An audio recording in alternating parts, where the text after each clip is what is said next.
Hello everyone, welcome to my channel education point. Education point में आपका स्वागत है। आज हमारा शशि शरण सर की एनसीईआरटी 360 डिग्री का ज्योग्राफी का दूसरा क्लास है। पहले क्लास में हम कक्षा 6 का पेज नंबर 1 से लेकर के पेज नंबर 14 तक सॉल्यूशन किए थे। आज हम कक्षा 6 का ही पेज नंबर 15 से लेकर के 28 तक का सॉल्यूशन करेंगे। यदि आप हमारे चैनल को सब्सक्राइब नहीं किए हैं तो कृपया हमारे चैनल को सब्सक्राइब कर लें एवं साइड में जो बेल आइकन है उन्हें भी प्रेस करें ताकि हमारे चैनल पर आने वाले सभी नए वीडियो का नोटिफिकेशन सबसे पहले आपको प्राप्त हो। और इसका पीडीएफ जो है हमारे टेलीग्राम चैनल पर मिल जाएगा, जिसका लिंक वीडियो के डिस्क्रिप्शन बॉक्स में दिया हुआ है। तो चलिए बिना देरी के हुए स्टार्ट करते हैं।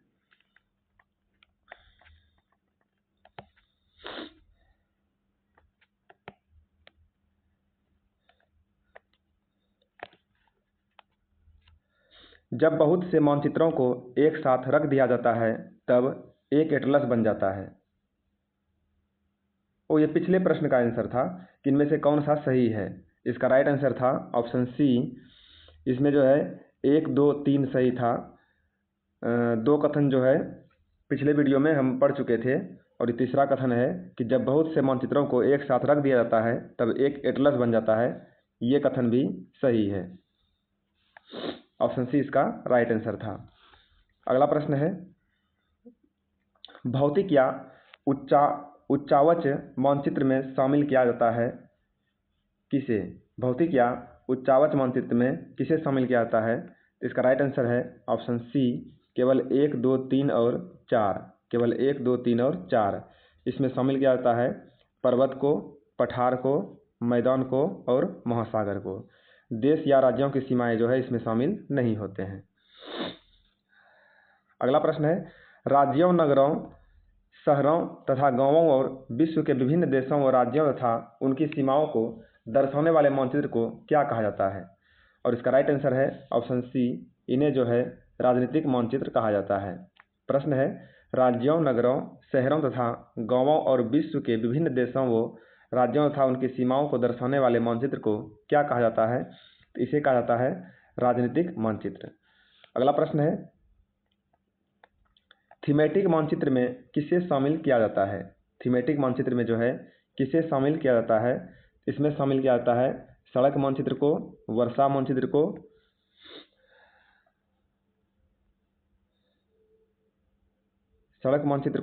वर्षा मानचित्र को और वन तथा उद्योगों के विवरण दर्शाने वाले मानचित्र को।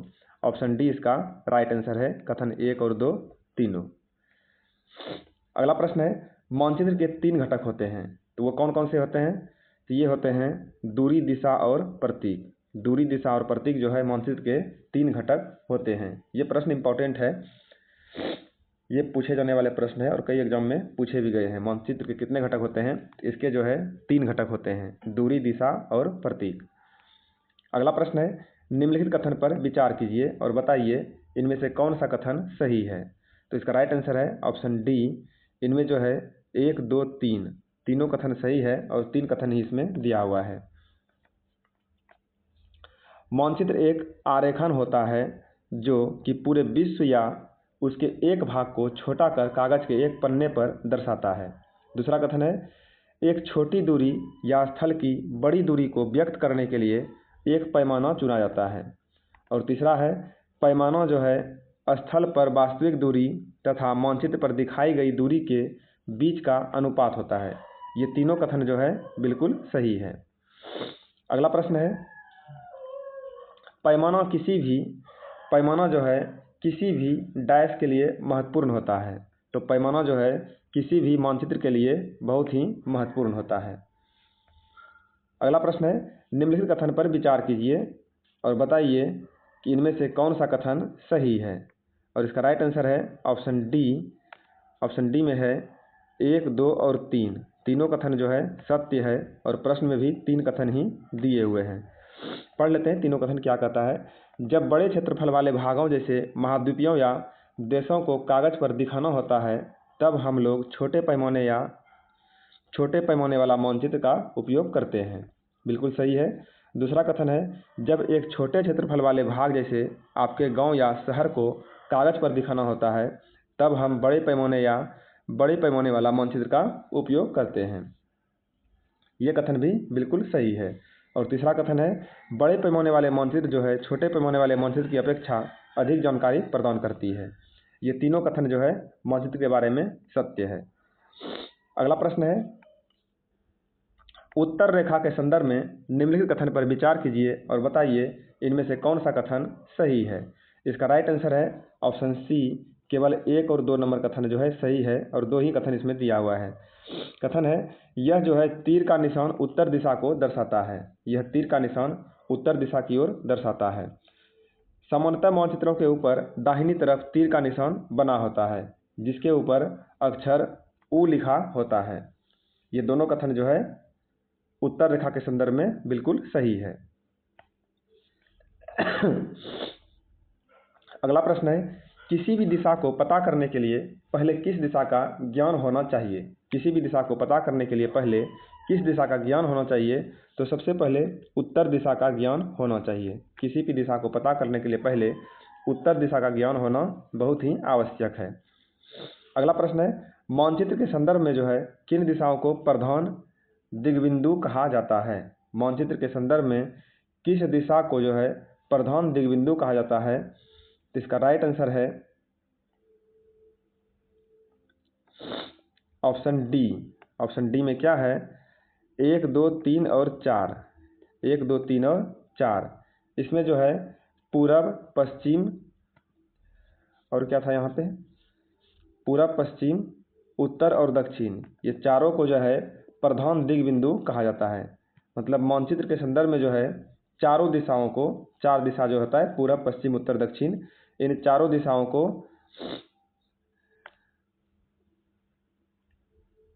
दिग्बिंदु कहा जाता है। अगला प्रश्न है, दिक् सूचक के संदर्भ में निम्नलिखित में कथन पर विचार कीजिए और बताइए कौन सा कथन सही है। और इसका राइट आंसर है ऑप्शन बी। इसमें जो है केवल 1 और 2 नंबर कथन सही है और 2 ही कथन प्रश्न में दिया हुआ है। यह एक यंत्र है जिसकी सहायता से मुख्य दिशाओं का पता लगाया जाता है। इसकी चुंबकीय सुई की दिशा हमेशा उत्तर दक्षिण दिशा में होती है। अगला प्रश्न है, प्रतीक के संदर्भ में निम्नलिखित कथन पर विचार कीजिए और बताइए कौन सा कथन सही है। इसका भी राइट आंसर है ऑप्शन सी, केवल 1 और 2। केवल 1 और 2 ही ऑप्शन दिया हुआ है। यह जो है किसी भी मानचित्र का तीसरा प्रमुख घटक है। इसमें किसी भी मानचित्र पर वास्तविक आकार एवं प्रकार में विभिन्न आकृतियों जैसे भवनों, सड़कों, पुलों, वृक्षों, रेल की पटरियों या कुएं को दिखाना संभव हुआ है। अगला प्रश्न है, मानचित्र के संदर्भ में रूढ़ प्रतीक किसे कहा जाता है। मानचित्र के संदर्भ में रूढ़ प्रतीक किसे कहा जाता है। तो ये कहा जाता है जिन प्रतीकों के उपयोग के संबंध में अंतर्राष्ट्रीय सहमति हो उसे रूढ़ प्रतीक के नाम से जाना जाता है। ऑप्शन सी इसका राइट आंसर है।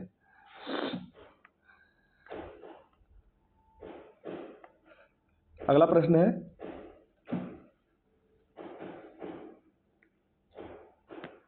सामान्यतः मानचित्र पर दिखाए गए प्राकृतिक स्थल एवं उसके रंग को सुमेलित कीजिए। और इसका राइट आंसर है ऑप्शन बी, 1 का गौ, 2 का घौ। ये लिखा हुआ है मानचित्र पर जो है दिखाए गए प्राकृतिक स्थल एवं उसके रंग है इस प्रकार हैं। जलाशय को जो है नीले रंग से संकेतित किया गया है, पर्वत को भूरा रंग से, पठार को पीला रंग से और मैदान को हरा रंग से। जलाशय होता है नीले रंग का क्योंकि जल जो है नीला होता है, और पर्वत भूरा रंग का, और पठार पीला रंग का, और मैदान हरा रंग का। इसमें मैदान में हरे भरे घास होते हैं तो हरा रंग का हो गया, जलाशय नीले होते हैं पानी तो नीले रंग का हो गया। ये 2 चीज़ याद रखने वाला है, पर्वत भूरा रंग का और पठार पीला रंग का।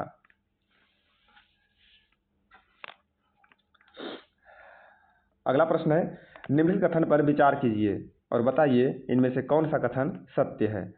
इसका राइट आंसर है ऑप्शन सी, 1 और 2 नंबर कथन जो है सत्य है। रेखा चित्र एक आरेखन है जो पैमाने पर आधारित न होकर याददाश्त और स्थानीय प्रेक्षण पर आधारित होता है। किसी क्षेत्र के एक कच्चे आरेखन की आवश्यकता वहाँ के एक स्थान को दूसरे स्थान के सापेक्ष दिखाने के लिए होती है। अगला प्रश्न है, खाका के संदर्भ में निम्नलिखित कथन पर विचार कीजिए, और इसका राइट आंसर है ऑप्शन बी 1 और 2, केवल 1 और 2। एक छोटे क्षेत्र का बड़ा पैमानों पर खींचा गया रेखाचित्र खाका कहा जाता है। इसका उपयोग जो है किसी कमरे की लंबाई एवं चौड़ाई को पता करने के लिए करते हैं।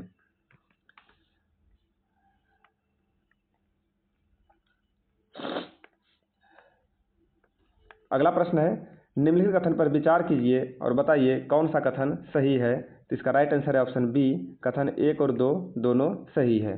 जीवन के लिए आवश्यक तत्व भूमि, जल तथा हवा पृथ्वी पर मौजूद हैं। पृथ्वी की सतह ऐसी है जिसमें पर्यावरण के 3 महत्वपूर्ण घटक आपस में मिलते हैं तथा एक दूसरे को प्रभावित करते हैं। ये दोनों कथन जो है सत्य है।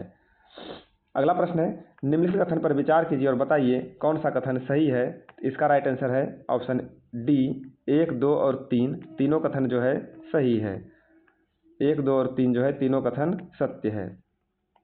पृथ्वी का ठोस भाग जिस पर हम रहते हैं उसे भूमंडल कहते हैं। गैस की परतें जो पृथ्वी को चारों ओर से घेरती है उसे वायुमंडल कहा जाता है। इसको प्रश्न इस प्रकार भी पूछा जाता है कि पृथ्वी की ठोस भाग जो है जिस पर हम रहते हैं उसे क्या कहा जाता है। ऑप्शन में दे देगा 4 ऑप्शन और एक ऑप्शन रहेगा भूमंडल, तो आपको भूमंडल पर टिक मारना है। दूसरा है गैस की परतें जो पृथ्वी के चारों ओर से घेरती है उसे क्या कहा जाता है, उसे वायुमंडल कहा जाता है। ऑप्शन से भी क्वेश्चन बना सकता है। फिर तीसरा कथन है, वायुमंडल जो है ऑक्सीजन, नाइट्रोजन, कार्बन डाइऑक्साइड तथा अन्य गैसें पाई जाती है। ये तीनों कथन जो है सत्य है। अगला प्रश्न है, निम्नलिखित कथन पर विचार कीजिए और बताइए कौन सा कथन सत्य है। तो इसका भी राइट आंसर है ऑप्शन डी, 1, 2 और 3। इसका भी तीनों कथन जो है सत्य है। क्या है, पृथ्वी के बहुत बड़े भाग पर जल पाया जाता है जिसे जलमंडल कहा जाता है। जलमंडल में जल की सभी अवस्थाएं बर्फ, जल एवं जलवाष्प सम्मिलित हैं। तीसरा है, जीवमंडल एक सीमित क्षेत्र है जहां स्थल, जल एवं हवा एक साथ मिलते हैं। यहाँ सभी प्रकार के जीवन पाए जाते हैं। ये तीनों कथन जो है बिल्कुल सत्य है।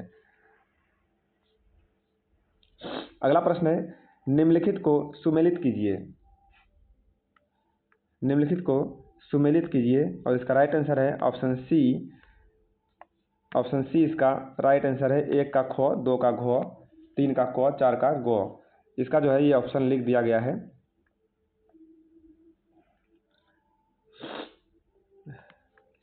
लिथास जो है ये पत्थर है, एटमॉस वाष्प है, ह्यूडर जल और बायोस जीवन। ऑप्शन सी इसका राइट आंसर है।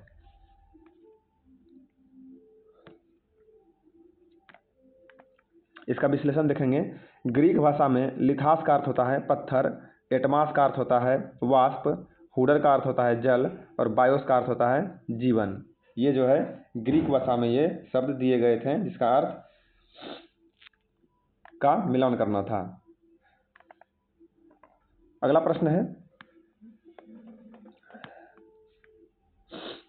भूमंडल के संदर्भ में निम्नलिखित कथन पर विचार कीजिए और बताइए इनमें से कौन सा कथन सही है। तो इसमें जो है केवल 1 नंबर कथन सही है, बाकी गलत है। यह भूपट्टी की चट्टानों तथा मिट्टी की पतली परतों का बना होता है जिसमें जीवों के लिए पोषक तत्व पाए जाते हैं। यह कथन सत्य है और बाकी ये दोनों कथन जो है वो सत्य है। अगला प्रश्न है, निम्नलिखित कथन पर विचार कीजिए और बताइए कौन सा कथन सही है। इसका राइट आंसर है ऑप्शन डी, 1, 2 और 3 तीनों कथन जो है सही है। विश्व के सभी महासागर आपस में एक दूसरे से जुड़े हुए हैं। समुद्री जल का तल सभी जगह समान होता है। और तीसरा है, स्थल की ऊंचाई को समुद्र तल से मापा जाता है जिसे शून्य माना जाता है। ये तीनों कथन जो है सत्य है।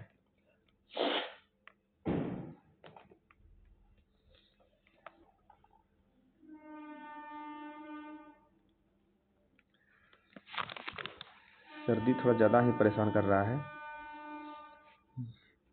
मौसम चेंज हो रहा है ना, इस वजह से।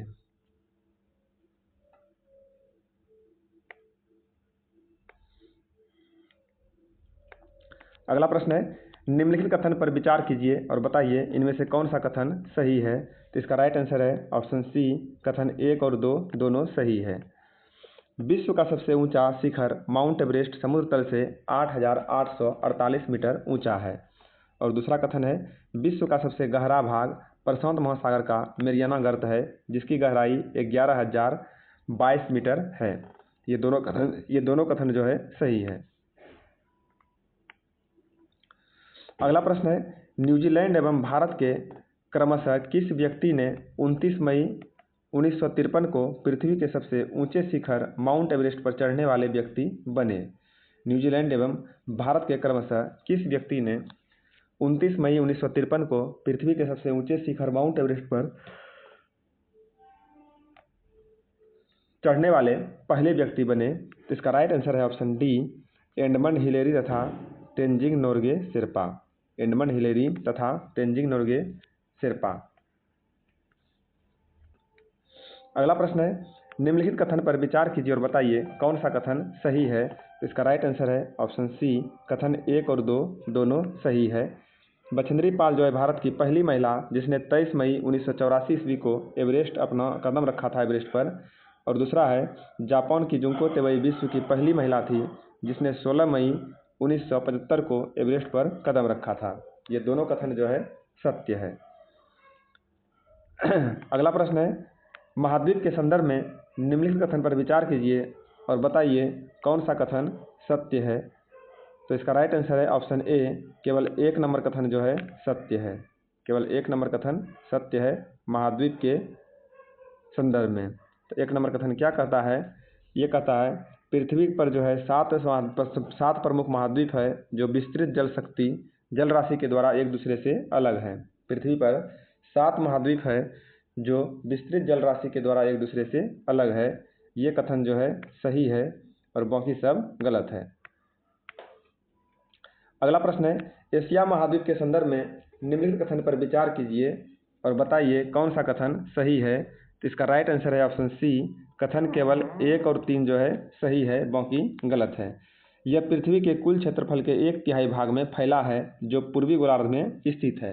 और तीसरा कथन है, इसके पश्चिम में यूराल पर्वत है जो इसे यूरोप से अलग करता है। ये तीनों कथन जो है सत्य है, अब बाकी 2 नंबर कथन असत्य है। अगला प्रश्न है, यूरोप एवं एशिया के संयुक्त भूभाग को क्या कहा जाता है? यूरोप एवं एशिया के संयुक्त भूभाग को यूरेशिया के नाम से जाना जाता है। यूरोप एवं एशिया के संयुक्त भूभाग को यूरेशिया के नाम से जाना जाता है। यूरोप प्लस एशिया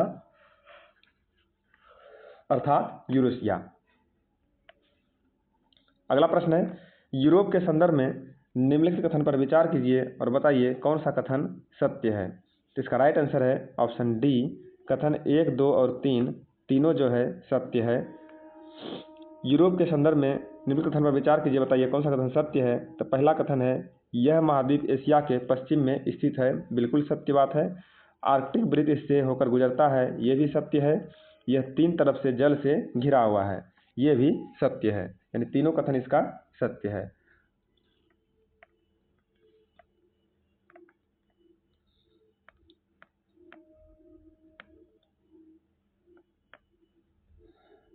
अगला प्रश्न है, अफ्रीका महाद्वीप के संदर्भ में निम्नलिखित कथन पर विचार कीजिए और बताइए कौन सा कथन जो है सही नहीं है।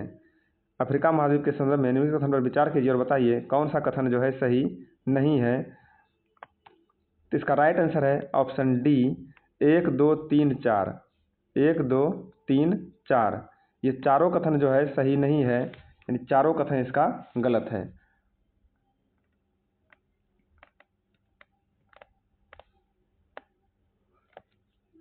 अगला प्रश्न है, विश्व की सबसे लंबी नदी नील मुख्य रूप से किस महाद्वीप में बहती है? तो विश्व की सबसे लंबी नदी नील नदी जो है मुख्य रूप से अफ्रीका में बहती है। नील नदी मुख्य रूप से अफ्रीका में बहती है। अगला प्रश्न है, उत्तर अमेरिका महाद्वीप के संदर्भ में निम्नलिखित कथन पर विचार कीजिए और बताइए कौन सा कथन सही है। तो इसका राइट आंसर है ऑप्शन डी, कथन 1, 2 और 3 तीनों सही है। यह दक्षिण अमेरिका से एक संकरीय स्थल से जुड़ा हुआ है जिसे पनामा जलसंधि कहा जाता है। दूसरा है, यह महाद्वीप पूरी तरह से उत्तरी एवं पश्चिमी गोलार्ध में स्थित है। यह महाद्वीप जो है 3 महासागरों से घिरा हुआ है। ये तीनों कथन जो है बिल्कुल सही है।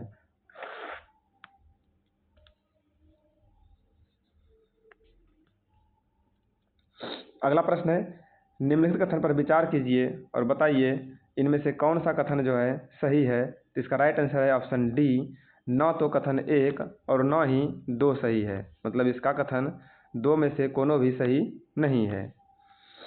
अगला प्रश्न है, दक्षिण अमेरिका महाद्वीप के संदर्भ में निम्नलिखित कथन पर विचार कीजिए और बताइए इनमें से कौन सा कथन सही है। तो इसका राइट आंसर है ऑप्शन डी, 1, 2 और 3 तीनों कथन जो है बिल्कुल सही है। इसका अधिकांश भाग दक्षिणी गोलार्ध में स्थित है।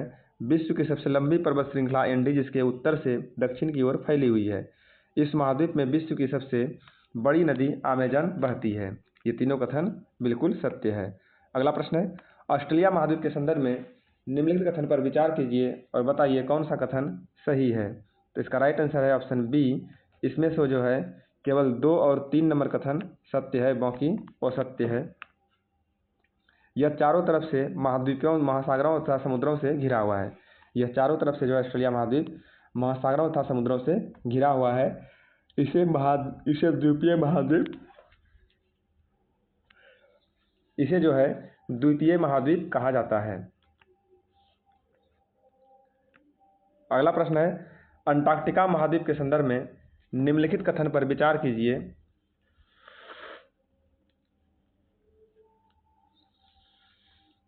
अंटार्कटिका महाद्वीप के संदर्भ में जो है निम्नलिखित कथन पर विचार कीजिए और बताइए कि इनमें से जो है कौन सा कथन सही है।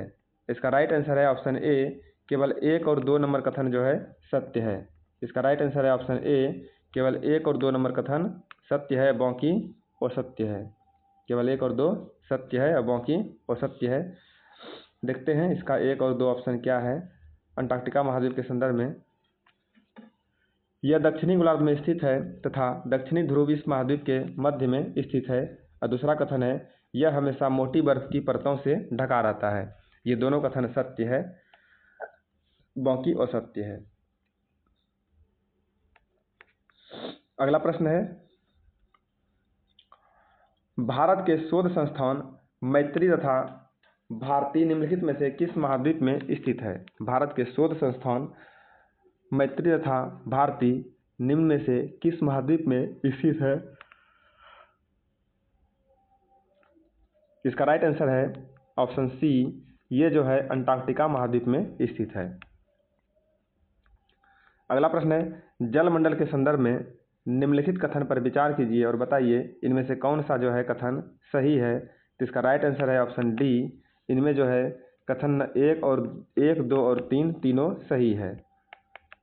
देख लेते हैं क्या है इसमें। पृथ्वी का 71% भाग जल तथा 29% भाग स्थल है। दूसरा है, इसमें जो है महासागर एवं नदियाँ, झीलें, हिमनदियाँ, भूमिगत जल तथा वायुमंडल की जलवाष्प सभी सम्मिलित हैं। और पृथ्वी पर पाए जाने वाले जल का 97.5% भाग महासागरों में पाया जाता है, अधिक खारा होता है। ये तीनों कथन सत्य है।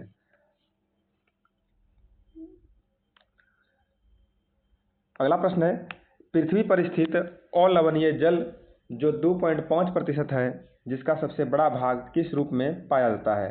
पृथ्वी पर स्थित अलवणीय जल जो 2.5% है, जिसका सबसे बड़ा भाग किस रूप में पाया जाता है। तो इसका राइट आंसर है ऑप्शन डी, 1, 2 और 3।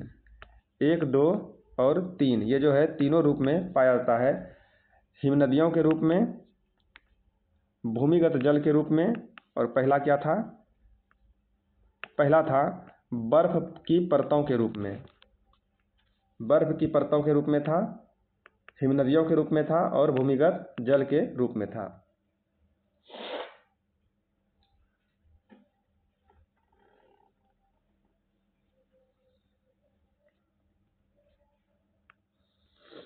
अगला प्रश्न है, महासागर के संदर्भ में निम्नलिखित कथन पर विचार कीजिए और बताइए कौन सा कथन सही है। तो इसका राइट आंसर है ऑप्शन सी, केवल 1 और 3 नंबर कथन जो है सही है, बाकी गलत है। देख लेते हैं। यह जलमंडल यह जो है जलमंडल के मुख्य भाग हैं जो आपस में एक दूसरे से जुड़े हुए हैं। और तीसरा कथन है तरंगें, ज्वार भाटा तथा महासागरीय धाराएं महासागरीय जल की 3 मुख्य गतियां हैं। ये दोनों कथन जो है सत्य है, कथन नंबर 1 और कथन नंबर 3, और 2 नंबर जो है गलत है। अगला प्रश्न है आकार के आधार पर महासागरों का सही अवरोही क्रम निम्नलिखित में से कौन सा है? आकार के आधार पर महासागरों की सही अवरोही क्रम निम्नलिखित में से कौन सा है? इसका राइट आंसर है ऑप्शन सी 2, 3, 1, 4, 5। पहले है प्रशांत महासागर, फिर है अटलांटिक महासागर, फिर है हिंद महासागर, फिर है दक्षिण महासागर और लास्ट में है आर्कटिक महासागर। ऑप्शन सी इसका राइट आंसर है। अगला प्रश्न है नीचे दिए गए कथन किस महासागर से संबंधित है? नीचे दिए गए कथन जो है किस महासागर से संबंधित है? तो इसका राइट आंसर है ऑप्शन बी, ये संबंधित है प्रशांत महासागर से। प्रशांत महासागर से संबंधित है। देख लेते हैं वो कथन क्या है। यह महासागर जो है पृथ्वी के 1/3 भाग पर फैला है तथा इसका आकार लगभग वृत्ताकार है। दूसरा है यह अन्य महासागरों की अपेक्षा अधिक गहरा है। इस महासागर के एक ओर एशिया और ऑस्ट्रेलिया महाद्वीप है तथा दूसरी ओर उत्तरी और दक्षिणी अमेरिका महाद्वीप है। तो ये तीनों कथन जो है प्रशांत महासागर के लिए सही है। तो इसका राइट आंसर है ऑप्शन बी, प्रशांत महासागर। अगला प्रश्न है अटलांटिक महासागर के संदर्भ में निम्नलिखित कथन पर विचार कीजिए और बताइए कौन सा कथन जो है सही है। और इसका राइट आंसर है ऑप्शन डी, कथन 1, 2 और 3 तीनों सही है। कथन 1, 2 और 3 तीनों इसमें से सही है। यह अंग्रेजी भाषा के एस आकार के होता है। अटलांटिक महासागर जो है अंग्रेजी भाषा का एस आकार का है।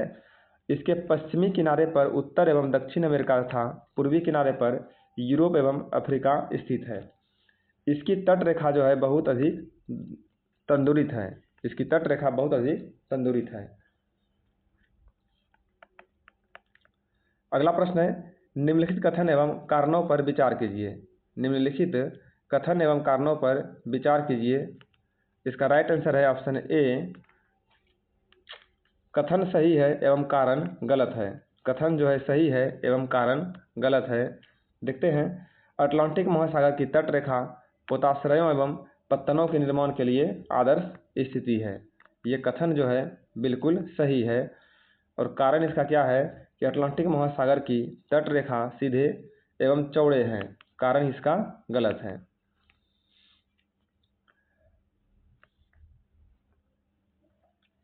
अगला प्रश्न है व्यापार की दृष्टि से सबसे व्यस्त महासागर निम्नलिखित में से कौन सा है? व्यापार की दृष्टि से सबसे व्यस्त महासागर जो है निम्न में से कौन सा है?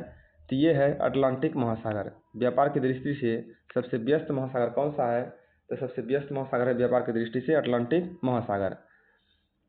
अगला प्रश्न है नीचे दिए गए कथन जो है किस महासागर से संबंधित है? इसका राइट आंसर है ऑप्शन सी, ये संबंधित है हिंद महासागर से। अब देखते हैं वो कथन क्या है।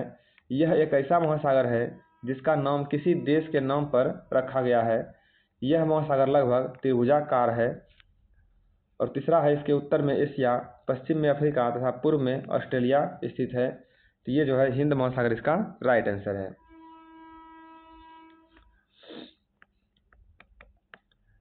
अगला प्रश्न है दक्षिण महासागर के संदर्भ में निम्नलिखित कथन पर विचार कीजिए और बताइए इनमें से कौन सा कथन जो है सही है।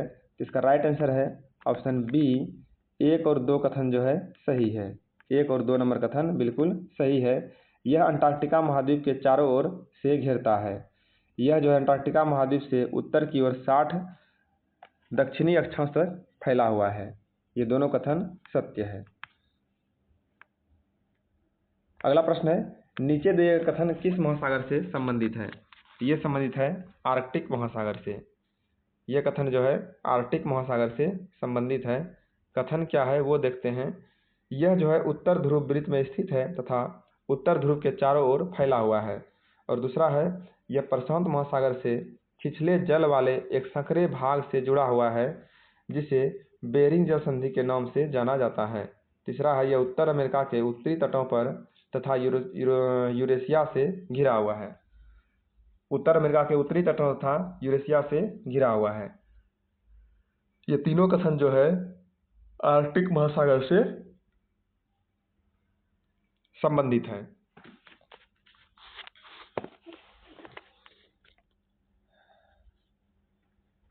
अगला प्रश्न है,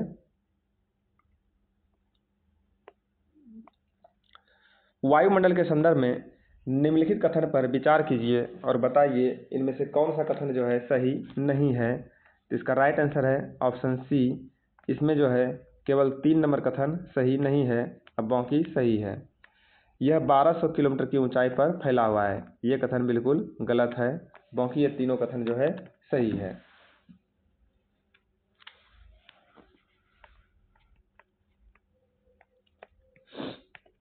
अगला प्रश्न है, वायुमंडल के परतों को पृथ्वी की सतह से ऊपर की ओर का सही क्रम क्या है। वायुमंडल की परतों को पृथ्वी की सतह से ऊपर की ओर सही क्रम चुनना है और इसका सही क्रम क्या है। इसका सही क्रम है क्षोभ मंडल, समताप मंडल, मध्य मंडल, आयन मंडल तथा बहिर्मंडल। ऑप्शन सी इसका राइट आंसर है। अगला प्रश्न है, वायुमंडल के संदर्भ में निम्नलिखित कथन पर विचार कीजिए और बताइए कि उपयुक्त में से कौन सा कथन सही है। तो इसका राइट आंसर है ऑप्शन सी। ऑप्शन सी में कथन 1 और 2 जो है सही है। यानी 2 कथन दिया हुआ है, दोनों कथन बिल्कुल सत्य है। यह मुख्यतः ऑक्सीजन एवं नाइट्रोजन का बना है, जो कि साफ और सूक्ष्म हवा का 99% भाग है। अगला कथन है, इसमें जो है आयतन के अनुसार नाइट्रोजन 78%, ऑक्सीजन 21% तथा अन्य गैसें जैसे कार्बन डाइऑक्साइड, ऑर्गन इत्यादि की मात्रा 1% है। ये दोनों कथन जो है बिल्कुल सत्य है।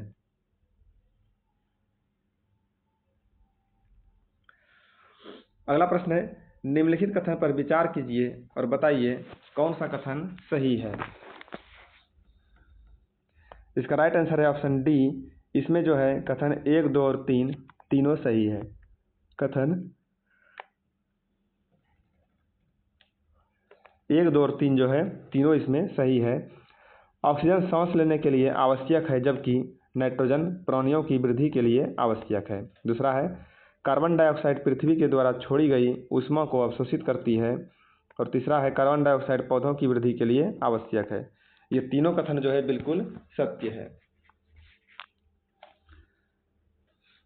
अगला प्रश्न है, ऊंचाई के साथ वायुमंडल के घनत्व में भिन्नता आती है। इसके संदर्भ में निम्नलिखित कथन पर विचार कीजिए और बताइए इनमें से कौन सा कथन जो है सही है। इसका राइट आंसर है ऑप्शन सी। इनमें जो है केवल 3 नंबर कथन जो है सत्य है, बाकी असत्य है। ऑप्शन सी इसका राइट आंसर है। केवल 3 नंबर कथन सत्य है। पहाड़ों पर पर्वतारोहियों को हवा के घनत्व में कमी होने के कारण सांस लेने में कठिनाई होती है। कथन 3 इसका सही है, बाकी गलत है।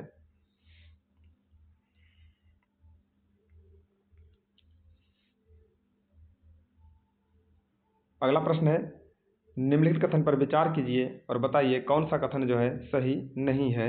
इसका राइट आंसर है ऑप्शन डी। इनमें जो है केवल 3 नंबर कथन सही नहीं है, अब बाकी सब सही है। ऑप्शन डी इसका राइट आंसर है। केवल 3 नंबर कथन सही नहीं है, अब बाकी सही है। वायु निम्न दाब से उच्च दाब की ओर बहती है तथा गतिशील वायु को पवन कहा जाता है। ये कथन जो है गलत है, अब बाकी ये दोनों कथन सही है। अगला प्रश्न है, जीव मंडल के संदर्भ में निम्नलिखित कथन पर विचार कीजिए। जीव मंडल के संदर्भ में निम्नलिखित कथन पर विचार कीजिए और बताइए इनमें से कौन सा कथन सही है। तो इसका राइट आंसर है ऑप्शन डी। इनमें जो है 1, 2 और 3 तीनों कथन बिल्कुल सत्य है। यह स्थल, जल तथा हवा के बीच का एक सीमित भाग है। दूसरा है, यहाँ जीवों की बहुत सी प्रजातियां हैं जो कि सूक्ष्म जीवों तथा बैक्टीरिया से लेकर बड़े स्तनधारियों पाई जाती है। और तीसरा कथन है, मनुष्य सहित सभी प्राणी जीवित रहने के लिए एक दूसरे से तथा जीव मंडल से जुड़े हुए हैं। ये तीनों कथन बिल्कुल सत्य है। अगला प्रश्न है, निम्नलिखित कथन पर विचार कीजिए और बताइए इनमें से कौन सा कथन सही है। तो इसका राइट आंसर है ऑप्शन बी। ऑप्शन बी इसका राइट आंसर है। कथन 1 और 2 जो है दोनों सही है। इनमें से कथन 1 और 2 दोनों सही है। ऑप्शन बी इसका राइट आंसर है। जीव मंडल के प्राणियों को मुख्यतः जंतु जगत एवं पादप जगत के में जो है विभक्त किया जा सकता है। और दूसरा है, पृथ्वी के ये तीनों परिमंडल आपस में पारस्परिक क्रिया करते हैं तथा एक दूसरे को प्रभावित करते हैं। ये दोनों कथन बिल्कुल सत्य है। अगला प्रश्न है, निम्नलिखित में से कौन सा कथन सही नहीं है। तो इसका राइट आंसर है ऑप्शन सी। इनमें जो है ये कथन सी नंबर सही नहीं है। कार्बन डाइऑक्साइड की मात्रा में कमी के कारण पृथ्वी के तापमान में वृद्धि होती है, जिसे भूमंडलीय तापन कहा जाता है। ये कथन बिल्कुल गलत है। अब बाकी सब सही है। अगला प्रश्न है, भारत के संदर्भ में निम्नलिखित कथन पर विचार कीजिए और बताइए कौन सा कथन सही है। इसका राइट आंसर है ऑप्शन बी। इसमें जो है केवल 1 और 2 नंबर कथन सही है, अब बाकी असत्य है। यह एक बहुत बड़े भौगोलिक विस्तार वाला देश है। यह उत्तर में हिमालय के ऊंचे शिखरों से घिरा हुआ है। ये दोनों कथन जो है इसके लिए सही है।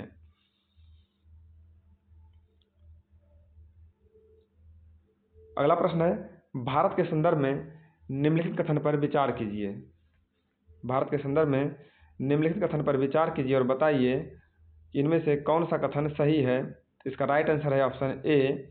इनमें जो है केवल 1 नंबर कथन सही है, अब बाकी सब कथन असत्य है। तो 1 नंबर कथन देख लेते हैं। 1 नंबर कथन में क्या लिखा हुआ है। इसका क्षेत्रफल जो है 32.8 लाख वर्ग किलोमीटर है। ये कथन बिल्कुल सही है, अब बाकी असत्य है। अगला प्रश्न है, वर्ष 2011 की जनगणना के अनुसार भारत के संदर्भ में निम्नलिखित कथन पर विचार कीजिए और बताइए कौन सा कथन सही है। इसका राइट आंसर है ऑप्शन सी।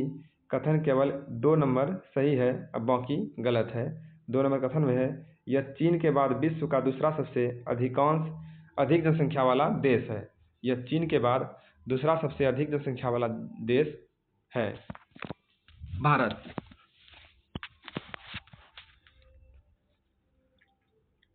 अगला प्रश्न है, निम्नलिखित कथन पर विचार कीजिए और बताइए कौन सा कथन सही है। तो इसका राइट आंसर है ऑप्शन सी। केवल 1 और 3 नंबर कथन जो है सही है। इसमें जो है केवल 1 और 3 नंबर कथन सही है और 2 नंबर कथन जो है गलत है। भारत उत्तरी गोलार्ध में स्थित है, जिसके लगभग मध्य भाग 23 डिग्री 30 मिनट उत्तर से कर्क रेखा होकर गुजरती है।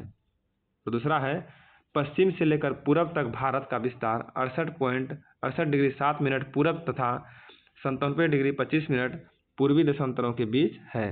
ये दोनों कथन जो है सही है।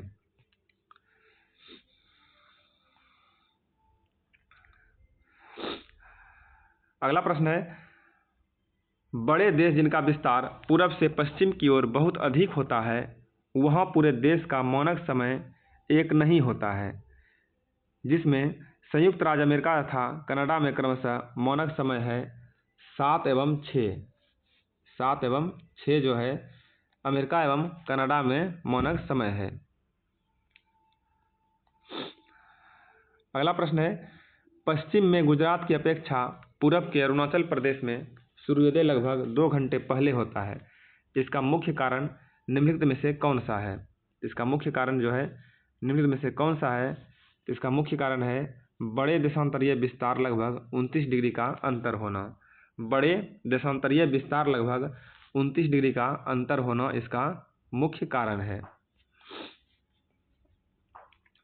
अगला प्रश्न है, 7 देशों की स्थल सीमाएं 7 देशों की स्थलीय सीमाएं भारत सीमाओं से जुड़ी हुई है, जिसमें निम्नलिखित में से कौन सा जो है नहीं है। तो इसका राइट आंसर है ऑप्शन डी। इनमें जो है केवल 2 और 3 जो है सही नहीं है। इनमें केवल 2 और 3 सही नहीं है, बाकी सब सही है। 2 और 3 में है मालदीव और श्रीलंका, ये सही नहीं है, बाकी सब सही है अफगानिस्तान, म्यांमार, चीन और पाकिस्तान।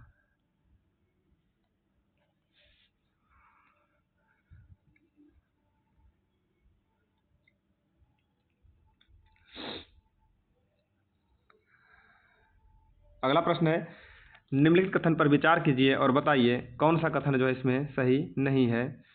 ज्योग्राफी में सिर्फ कथन वाला ही प्रश्न है। प्रश्न की संख्या ज़्यादा है इसलिए सिर्फ कथन में बांट दिया गया है। कथन में एक लाइन में क्वेश्चन और आंसर दोनों दिया हुआ है, उसको सिर्फ सही और गलत का पहचान करना है। तो इसका राइट आंसर है ऑप्शन डी। इनमें जो है केवल 3 नंबर कथन सही है, बाकी गलत है। तो 3 नंबर कथन क्या है? भारत में प्रशासनिक क्रियाकलापों के लिए 29 राज्यों एवं 9 केंद्र शासित प्रदेशों में बांटा गया है। भारत में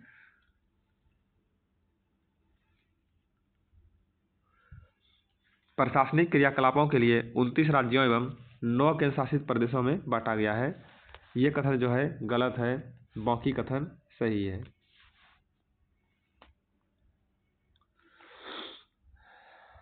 अगला प्रश्न है, भारत की सबसे लंबी स्थलीय सीमा किस देश के साथ बनती है? भारत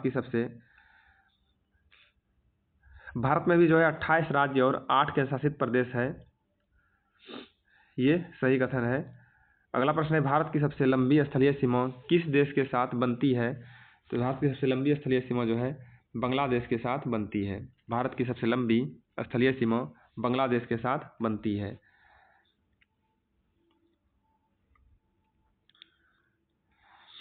अगला प्रश्न है, भारत का कौन सा राज्य 3 तरफ से अंतर्राष्ट्रीय सीमा से घिरा हुआ है?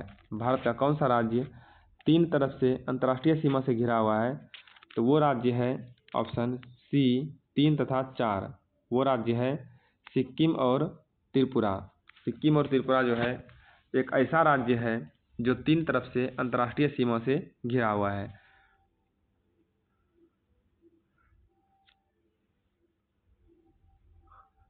अगला प्रश्न है, भारत में राज्यों का निर्माण मुख्यतः किसके आधार पर हुआ है? भारत में राज्यों का निर्माण जो है मुख्यतः किसके आधार पर हुआ है? तो इसका निर्माण मुख्यतः हुआ है भाषा के आधार पर। भारत में राज्यों का निर्माण जो है मुख्यतः भाषा के आधार पर हुआ है।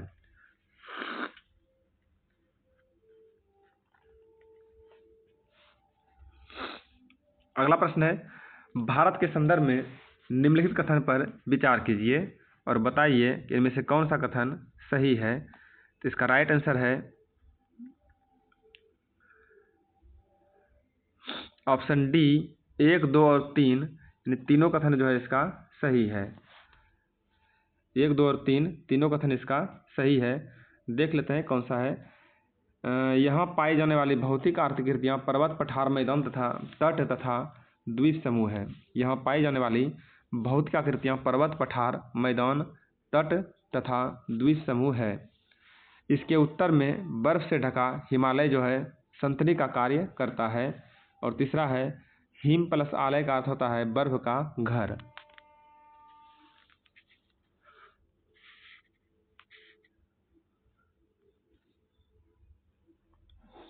अगला प्रश्न है, हिमालय पर्वत के संदर्भ में निम्नलिखित कथन पर विचार कीजिए और बताइए कौन सा कथन जो है इसमें सही है। इसका राइट आंसर है ऑप्शन डी 1, 2, 3, 4। यानी चारों कथन जो है इसमें सही है। 1, 2, 3, 4 इसका राइट आंसर है ऑप्शन डी 1, 2, 3, 4 चारों कथन इसका सही है।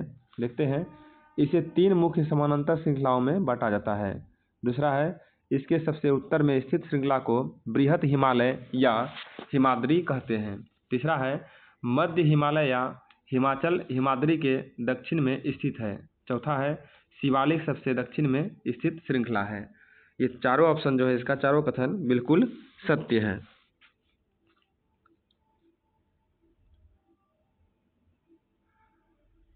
अगला प्रश्न है, हिमालय पर्वत के किस श्रृंखला में विश्व की सबसे ऊंची शिखर स्थित है? तो ये स्थित है बृहत हिमालय में। हिमालय पर्वत के किस श्रृंखला में विश्व की सबसे ऊंची शिखर स्थित है? तो ये है बृहत हिमालय में। ऑप्शन ए इसका राइट आंसर है। अगला प्रश्न है, हिमालय पर्वत के किस श्रृंखला में बहुत से लोकप्रिय पहाड़ी स्थल स्थित है? हिमालय पर्वत के किस श्रृंखला में बहुत से लोकप्रिय पहाड़ी स्थल स्थित है? इसका राइट आंसर है ऑप्शन सी मध्य हिमालय में। मध्य हिमालय में सबसे अधिक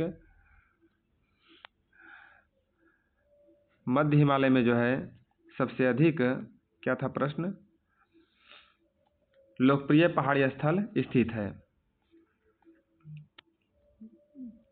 अगला प्रश्न है, निम्नलिखित कथन पर विचार कीजिए और बताइए कौन सा कथन सही है।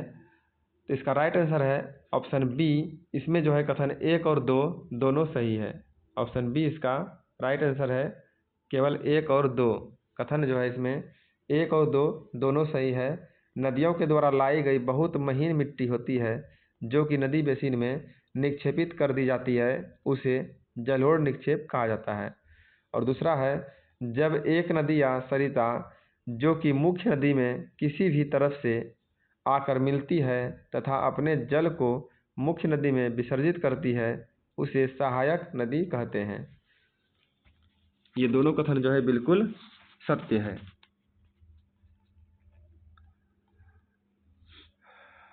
अगला प्रश्न है, भारत का उत्तरी मैदान के संदर्भ में निम्नलिखित कथन पर विचार कीजिए और बताइए कौन सा कथन सही है।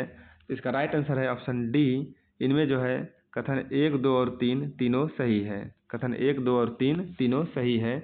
यह हिमालय के दक्षिण में स्थित है जो समतल तथा सपाट है।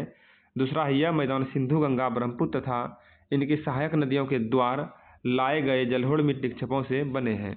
तीसरा है, नदियों के ये मैदान कृषि के लिए उपजाऊ भूमि प्रदान करते हैं जिसके कारण इन मैदानों में जनसंख्या अधिक होता है। ये तीनों कथन जो है बिल्कुल सही है। अगला प्रश्न है, भारतीय महामरुस्थल के संदर्भ में निम्नलिखित कथन पर विचार कीजिए और बताइए इसमें से जो है कौन सा कथन सही है। और इसका राइट आंसर है ऑप्शन ए। केवल 1 नंबर कथन जो है इसमें सही है, अब बाकी गलत है। तो 1 नंबर कथन इसका क्या है? इसका 1 नंबर कथन है, यह भारत के पश्चिमी भाग में स्थित है जो शुष्क, गर्म तथा रेतीला स्थल है। 1 नंबर कथन इसका बिल्कुल सही है।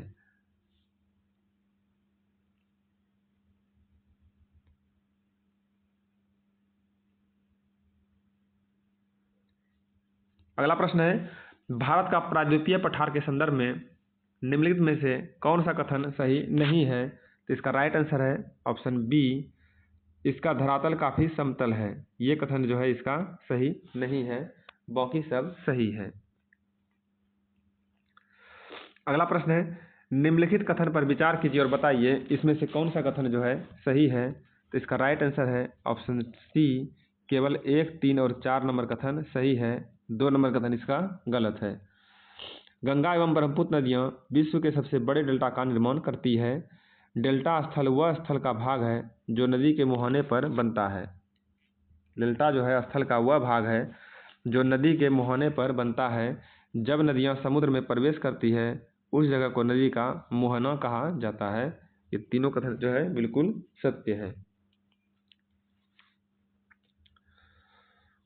अगला प्रश्न है, निम्नलिखित में से जो है कौन सा नदियाँ विंध्य एवं सतपुड़ा श्रृंखलाओं से होकर नदियाँ बहती है। तो ये नदी है नर्मदा तथा ताप्ती। नर्मदा तथा ताप्ती नदी जो है विंध्य एवं सतपुड़ा श्रृंखलाओं से होकर बहती है। ऑप्शन बी इसका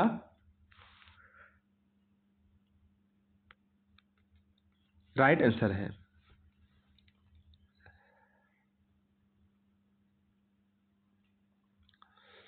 अगला प्रश्न है, निम्नलिखित में से जो है कौन सा नदियाँ पश्चिम की तरफ बहने वाली नदियाँ हैं। तो ये नदी है नर्मदा तथा ताप्ती। नर्मदा तथा ताप्ती नदियाँ जो है पश्चिम की ओर बहने वाली नदियाँ हैं। अगला प्रश्न है, निम्नलिखित कथन पर विचार कीजिए और बताइए कि इनमें से कौन सा कथन जो है सही नहीं है। इसका राइट आंसर है ऑप्शन बी। केवल 2 नंबर कथन जो है सही नहीं है और बाकी सही है।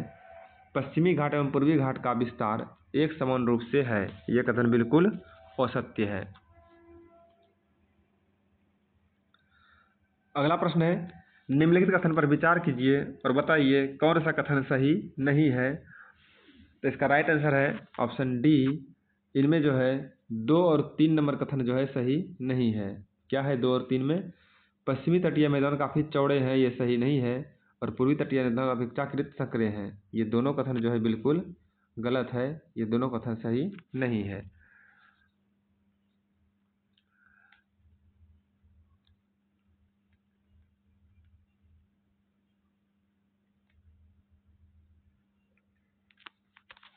अगला प्रश्न है, भारत के पूर्व की ओर बहने वाली नदियां के संदर्भ में निम्नलिखित कथन पर विचार कीजिए और बताइए कौन सा कथन सही है। तो इसका राइट आंसर है ऑप्शन डी। इसमें जो है कथन 1, 2 और 3 तीनों सही है। महानदी गोदावरी, कृष्णा तथा कावेरी पूर्व की ओर बहने वाली नदियां हैं जो बंगाल की खाड़ी में गिरती है। दूसरा है, ये नदियां अपने मुहाने पर उपजाऊ डेल्टा का निर्माण करती है और बंगाल की खाड़ी में गंगा एवं ब्रह्मपुत्र नदियों के मुहाने पर सुंदरबन डेल्टा स्थित है। ये तीनों कथन जो है बिल्कुल सही है। अगला प्रश्न है, भारत में 2 द्वीप समूह है जिसके संदर्भ में निम्नलिखित कथन पर विचार कीजिए। इसका राइट आंसर है, इनमें जो बताना है कौन सा इनमें कथन बिल्कुल सही है। इसका राइट आंसर है ऑप्शन डी। कथन 1, 2 और 3 तीनों जो है बिल्कुल सही है। लक्षद्वीप समूह एक प्रवाल द्वीप है जो केरल के तट से कुछ दूर अरब सागर में स्थित है। अंडमान एवं निकोबार द्वीप समूह भारत से दक्षिण पूर्व दिशा में बंगाल की खाड़ी में स्थित है। सुनामी एक विशाल सागरीय तरंग है जो समुद्र तल पर भूकंप के कारण उत्पन्न होती है। ये तीनों कथन जो है बिल्कुल सत्य है। ऑप्शन डी इसका राइट आंसर है, कथन 1, 2 और 3।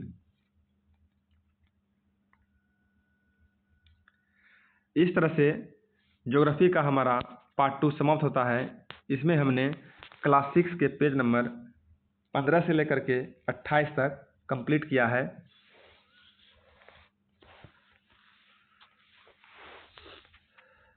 और हमारा क्लास 6 जो है यहीं पर समाप्त होता है। क्लास 6 में पेज नंबर 1 से लेकर के 28 तक का दिया हुआ था।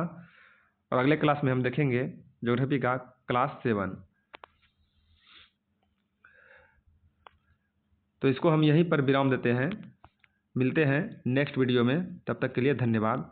यदि हमारा ये प्रयास आपको अच्छा लग रहा हो तो कृपया हमारे वीडियो को लाइक, कमेंट एवं शेयर अवश्य करें। धन्यवाद।